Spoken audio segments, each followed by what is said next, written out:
All right. So inadequate nutrition, as we're saying, inadequate eating those foods will stress you. You know your work is already stressful. Then you now stress your body that supports your work. Before you know, you broken down. If you go to the hospital, see many nurses, check many nurses. Many nurses are overweight. Do you know that? Have you noticed? Many nurses, female nurses, are overweight. Even the males. And it's from nutrition, poor nutrition, eating junks here and there. So you must look at that as I mean, that's a physical stress distressor that you need to watch out for. What of emotional and mental? Anger, anxiety, and fear. The work, people can step on your toes. People can make you angry. You can become anxious when you find that your client or your patient is not doing well and there are signs of um, the prognosis not being good, and you think the patient might not survive, you become anxious. Fear comes in. Oh, what if I lose this person? Losing this person will mean my job has ended. How will I get another job? All of those things create fear, and that's an emotional issue there. It's an emotional distressor. It distresses you. There's always anger, anxiety, and fear around the healthcare sector or environment. People are always on the edge. How is he doing today? Has he started speaking? Oh, has he started moving his leg? All kinds of questions being asked. Worries from too much work and too little play. We work as medical health people, we work too much, we don't play much. The other day I arranged a dance. I had to build a platform in the garden where I have the minds and emotions and ask for healthcare professionals to come and let's just dance together. Let's dance and play. They no come on.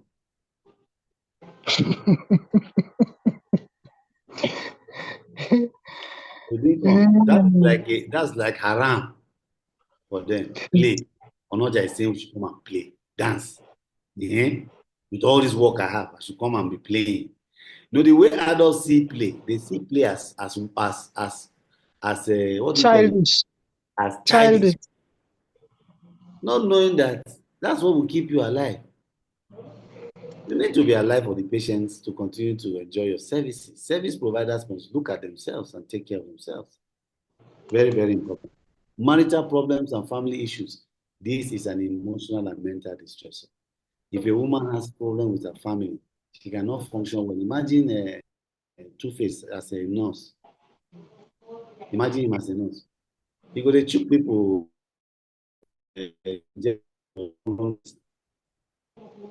you know, because he's not emotionally stable as we speak. He has marital problems to the extent that his estranged woman has threatened to scatter everything. I don't like to hear those words from women. If a woman tells you I will scatter everything, you have to go and hang with the God of heaven to save you. Eh? She tells you, we scatter everything. Eh? It's a serious thing, oh, because she knows what she's talking. If there's nothing to scatter, she won't say she'll scatter. So, marital problems, family issues. If you have family issues, you're not stable, your family is not stable, your relationship is not stable with your spouse, your family, your extended family, you have issues, somebody is sick, and all kinds of things will stress you emotionally. Drug and alcohol use. Do you know that many healthcare providers use drugs and alcohol? Once you use drugs and alcohol, let me tell you, I'm a drug addiction, I'm a mental health and drug addiction counselor. In that study I had, we found that the the number of healthcare professionals who are involved in drugs is so high now that in pharmacy shops, I know a pharmacy in Abuja that the pharmacist, the superintendent pharmacist was jabbing herself with pentazocine. They will look for the pentazocine, they won't find. Check poison register, it was not registered. Who is taking until they now place the CCTV camera and now cut her when she would take it and jab herself and go. I know a doctor, a female, this doctor I'm telling you, very beautiful girl. Beautiful girl.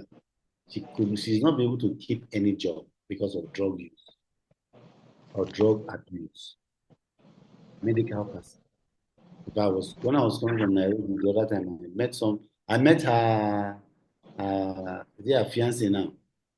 We just got talking. He was telling me all that was going on, that he doesn't think he will continue the relationship because of her drug problem. And see, all these things. And you know, drug and alcohol use has a cost. I told you guys already. It's simply the fact that people are looking for meaning and there is not enough play or movement. Play can solve like I told you the other day, the brain has a pharmacy that produces drugs for daily use. What did I say? The brain has a pharmacy that produces drug for daily use. For daily use. Yes, every day. What is the starting material for the production?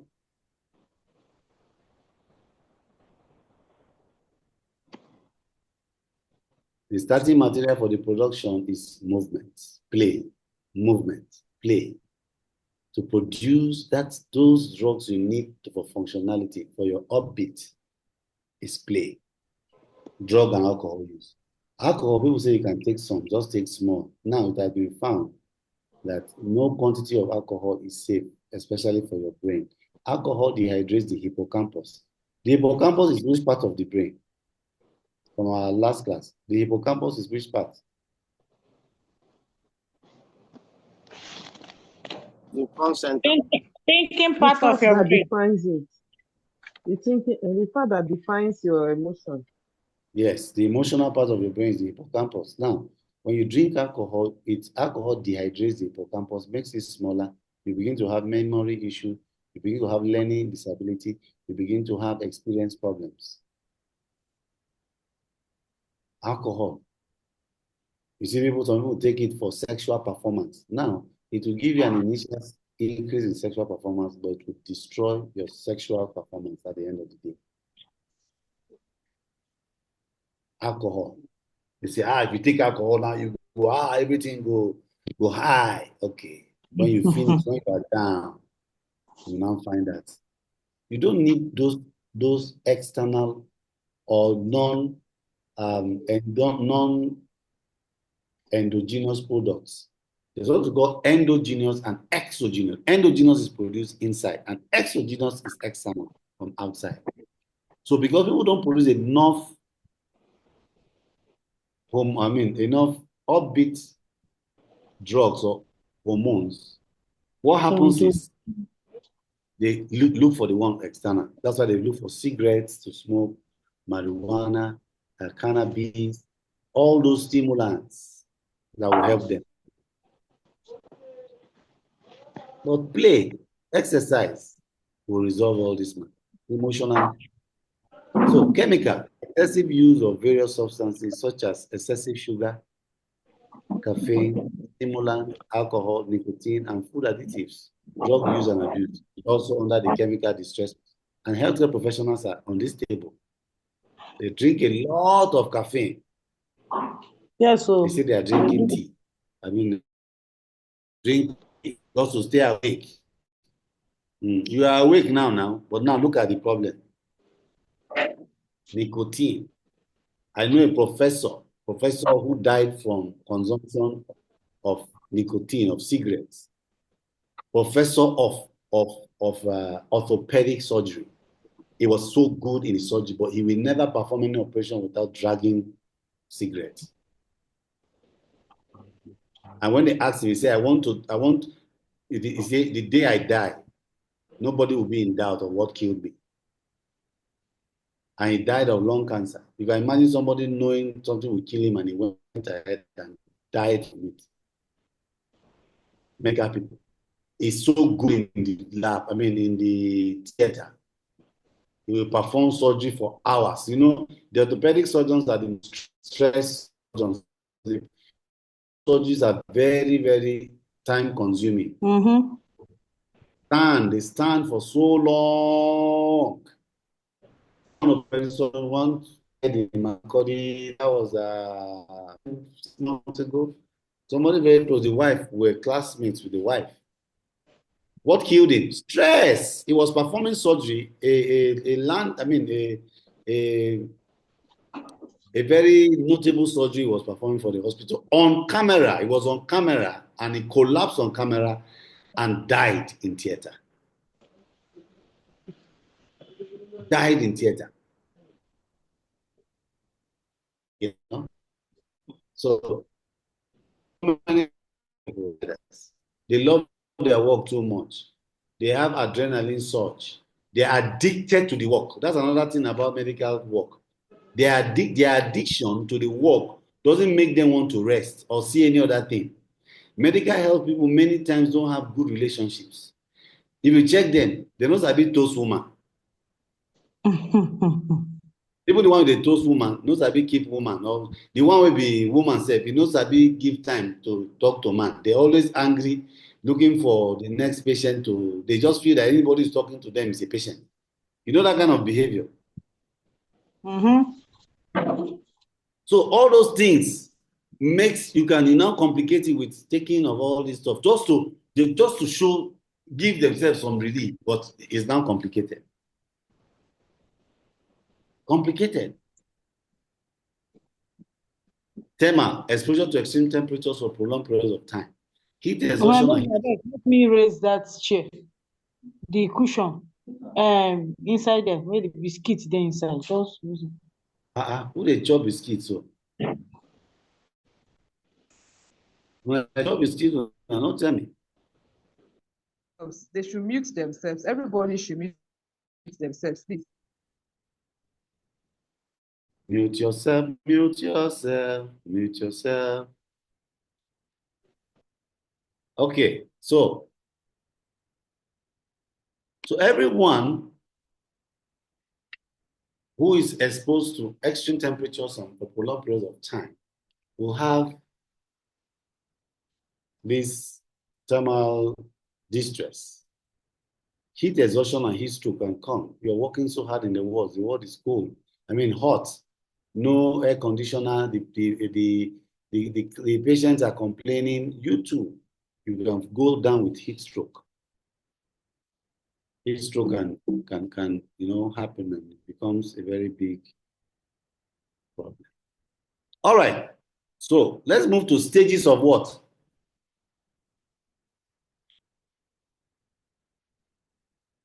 Stages of what? Distress. Of distress. Of distress. Okay. So what's the number one stage? The alarm. The alarm. Number two. The resistance. Number three. The exhaustion. So everything is in what? Stages, right? Mm. In stages, small. Now from clap 9 dance they start to. From clap 9 they start to dance. So now small. The alarm stage. What's the alarm stage? The alarm stage, it triggers fight or flight. You remember which part of the brain triggers fight or flight?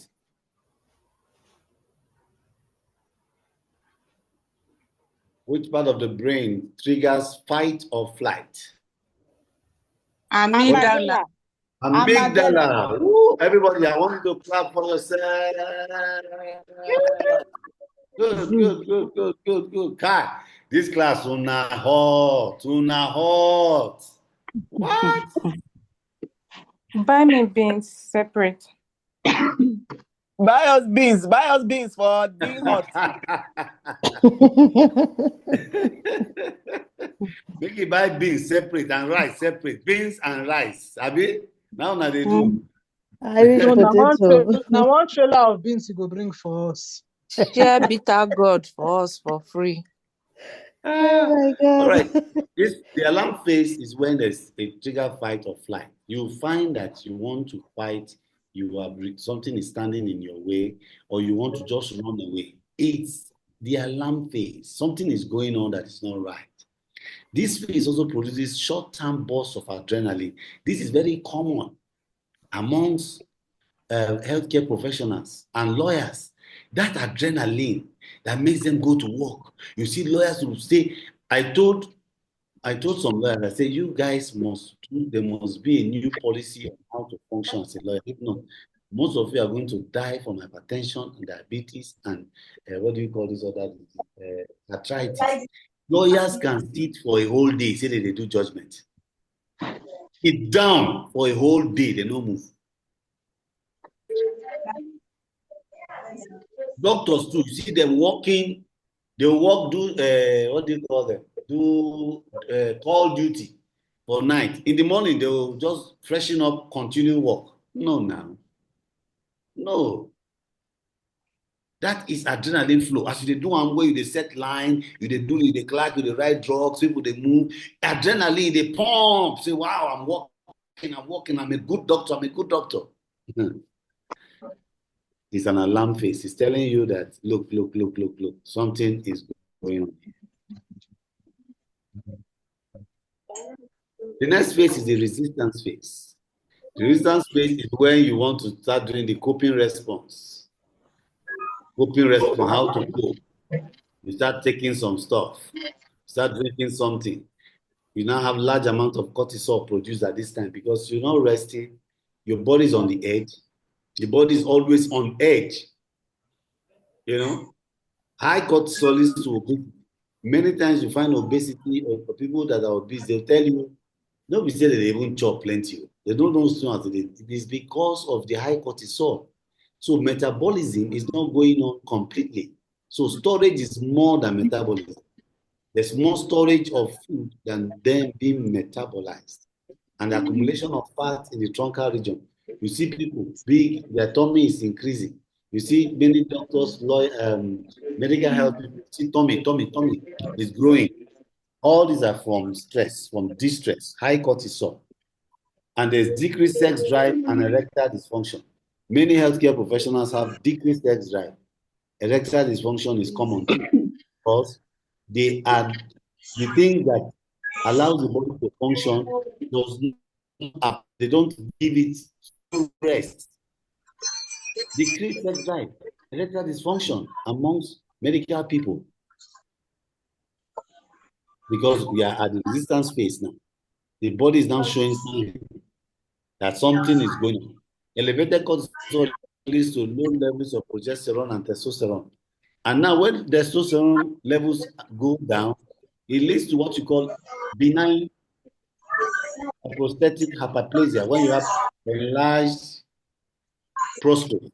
When the prostate becomes enlarged, it means testosterone levels have gone down. When progesterone levels go down, you find women, they quickly achieve or get to menopause. So you now find all those things that make a woman beautiful will now begin to go down. So wrinkling will increase, but because they're in the resistance phase of distress. So that's why this course this is what we're teaching gives you an advantage over many healthcare providers, because in healthcare provision or in the training of healthcare providers, they don't bring in this concept of emotional intelligence. I've spoken to doctors and told them, in fact, there was one day I was on radio and I talked about this emotional intelligence not being in the curriculum for training of medical health professionals, and a professor of medicine called and thanked me for the program, that they are also seeing it that in the past they are taking it as you just need to know about disease, how to manage it. And they didn't know that emotional intelligence plays a great part in disease prevention, disease diagnosis, and even in care. It's increasingly getting very, very necessary for healthcare providers or healthcare provider trainers to put this in the curriculum. So you are very, very privileged and lucky to be in this kind of training, to understand this first before you even get into the system. So when you see it, you know, you can have time to rest, you can have time to do the things that will prevent you from getting down with all of this. The resistance phase, memory loss. You find a lot of healthcare providers having memory loss issues. Why? Took this patient, that patient. This one needs to give at 12 o'clock. This one is 1 o'clock. This one is need to remember. Before you know, since you are not focused on one thing or you're focused on too many things, your memory begins to go down. Depression ensues. Do you know medical health people? Some of them have been. Let's share it. Do you know? Let's share now. Do you think medical health people, healthcare people are depressed, or some of them are depressed? If you have any story you want to share, you can share with us. I want us to talk about this before we move on. Yes. I experienced that when so I don't know if depression, they're not checking back. She Hello. can Looks you like the network is a bit poor from there. okay, or can you hear me now? Yeah, I can hear you now. Yeah. Okay.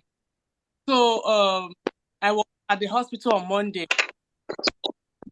and they I was house. Then at time doctor are saying I don't know what happened again. Patients were on ground and she was not meeting up. Instead of apologize, she was that she knows what and she it is not just for she knows it and has certificate. She has a certificate. Well, has to do just manage people that are around. So I think and she wouldn't accept us on ground. So I felt like it could be part of what she's going through. It may not be necessarily depression, but she's going through a lot. She couldn't manage the patients that were on ground for assigning them to the doctors that they need to see. So that's my own latest experience from the healthcare providers. All right. Thank Thank you. you so much for sharing. Thank you. Any other person?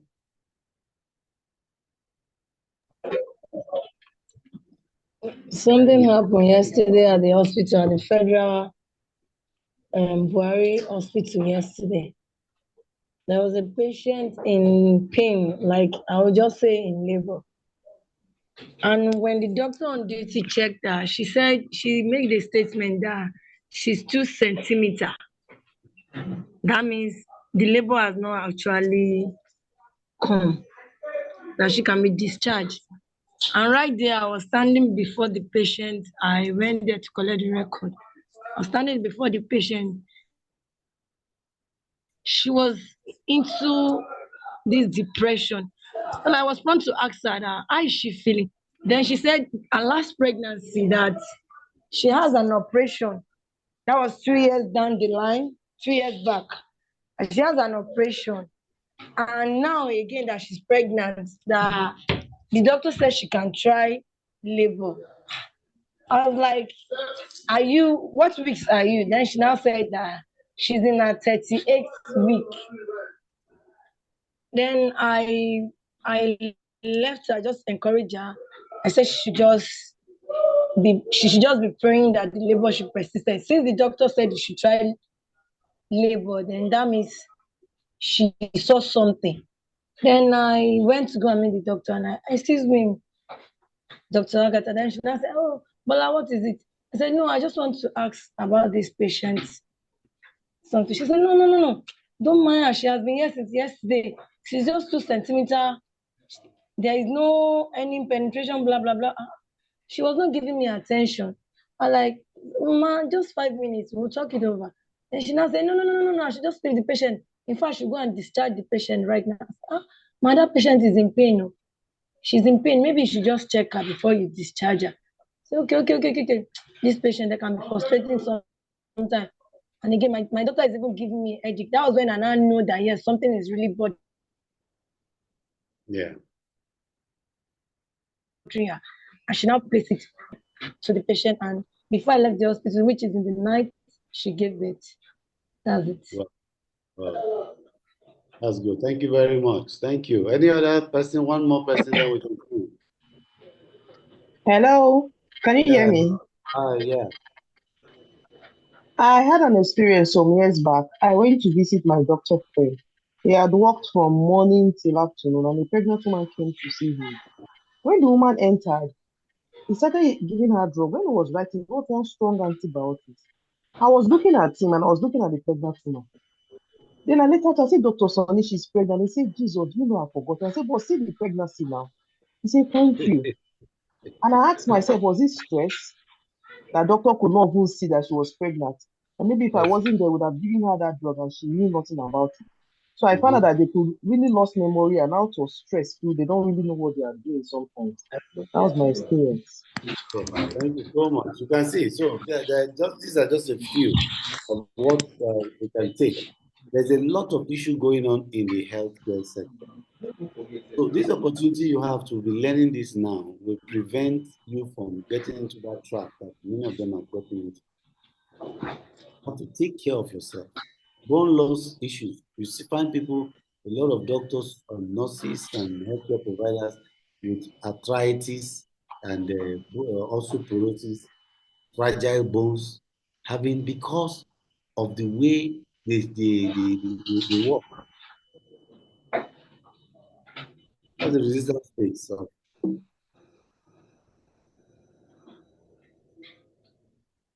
now we get to the exhaustion phase when it don't. This man say, "He don't do me, oh, he don't do me, oh, lie, lie." Let me this stage now. Don't do me. Exhaustion. You are exhausted. You are exhausted.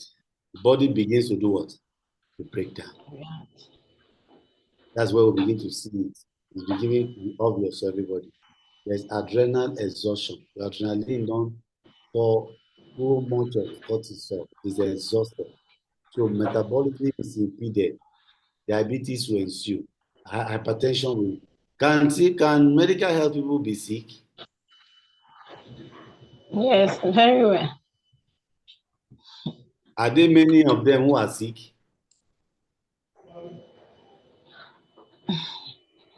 Yes, there are many. But you know, they hide it. They deny it. It's when it comes to the fall that you now begin to say, "Oh, I didn't want to let people know I have this issue here and there." So the body begins to break down. Adrenal exhaustion, burnout mentally, physically, and emotionally. You see them, they are just a wreck. Even hair, they know they feel do hair. They can't even wash. Let me tell you I went to Federal Medical Center, Jabi, the other day to see a friend of mine. Met a doctor there, a consultant. You see the shirt where the guy wear. Oh God, I shook my head at it. This one not be money matter. This is a classical case of somebody who is born out and is not even, maybe is, when you are born out and you have somebody who can even help you. He is married, but there are some marriages that the wife or the husband, they don't even look at themselves. Some women don't look at their men, and some men don't look at their women. How did they allow this man come out of the house with this kind of shirt? How? Which house is he coming from? Doctor, consultant doctor. Eh? Na shirt you no fit buy. You go wear shirt wey don tear for the collar. You know this kind of way wey shirt dey tear for collar, the weak collar. Dirty, wear am come work. When patients even see those things, it aggravates their disease, their sickness. Because if me I see that kind of thing, I go fear say, this man will be like this. As he know to me, no well. Person no well, go fit treat me well, no well. I will start thinking. I may not want to subject myself to him. I'll say, I'm just okay. I just feel I just have some mild headache. I'll come back next week. Make I come on before they go give me what I don't need. You know? So burnout mentally. You cannot carry activities, things in your brain anymore. Because you're not resting it. Physically, you are not. Since you don't exercise. Do you know many doctors and pharmacists and healthcare providers, they don't do exercise? Do you know that one? Are you aware? They tell people to, but they don't do. They don't do. Emotionally, they are down. Many of them have emotional issues, marriage problems. My husband is not there. This one is not. They just to doctors and anything you tell them, what's going on? My patient, my patient, my patient, my patient. So relationship are not, they don't patient because of. So you need to be careful. You need to have a balance between work and your life. You have to balance. That is. So that's the exhaustion phase. We have that exhaustion phase where all this happens. At this time, it's almost getting late and disease is about to begin full blow. So we are now going to add emotional intelligence now. To how do we use emotional intelligence to be able to blend, to be able to intervene and manage distress. Distress. What is distressing us? We're going to use it to manage it. So let me ask you, from here, have you ever experienced a medical health professional who you noticed was exhausted, had burnt out, was not dressing well, was wearing torn clothes or on iron clothes, dental, their hygiene not, let's just share briefly before we go on the next break. So share with me or share with us.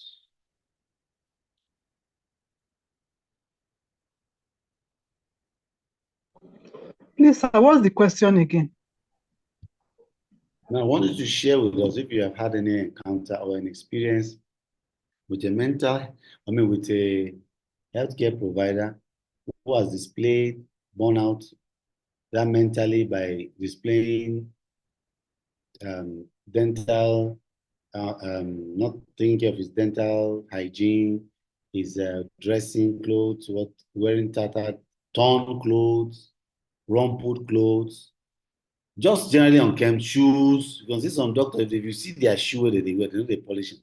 Why? What? So let's just share with us.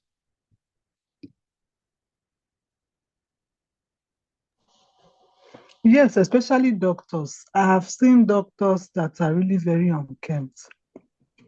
In fact, I used to have one doctor friend, he's late now.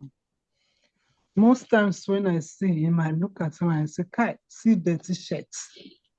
If he's wearing a white shirt, you don't know whether the shirt is white or whether it's brown or cream color. Most times the shirts are not even properly ironed. You wear just like a shirt, a wash and wear shirt.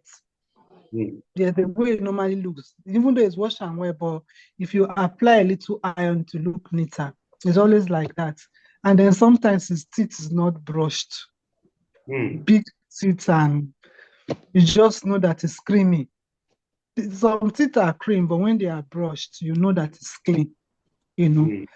I had one like that. Sometimes I just want to say, because we're friends. I said, Femi, why are you like this?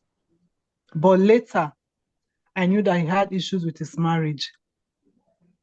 In fact, he had stroke and died. Oh. So because we had shared he has explained some things to me, what he was going through with his marriage. So I later got to understand that, okay, maybe the marriage may be one of the reasons why he looks the way he does when I see him sometimes. Thank you, sir.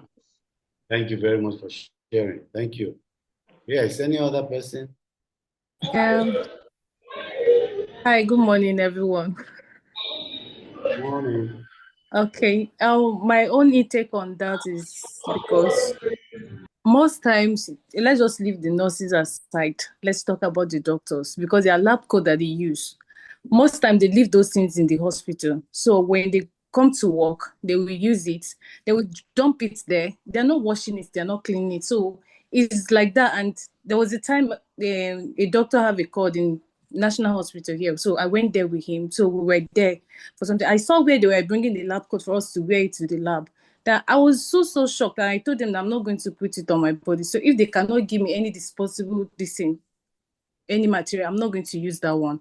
So that's just how it is for some people. And other people, the hospital is dirty.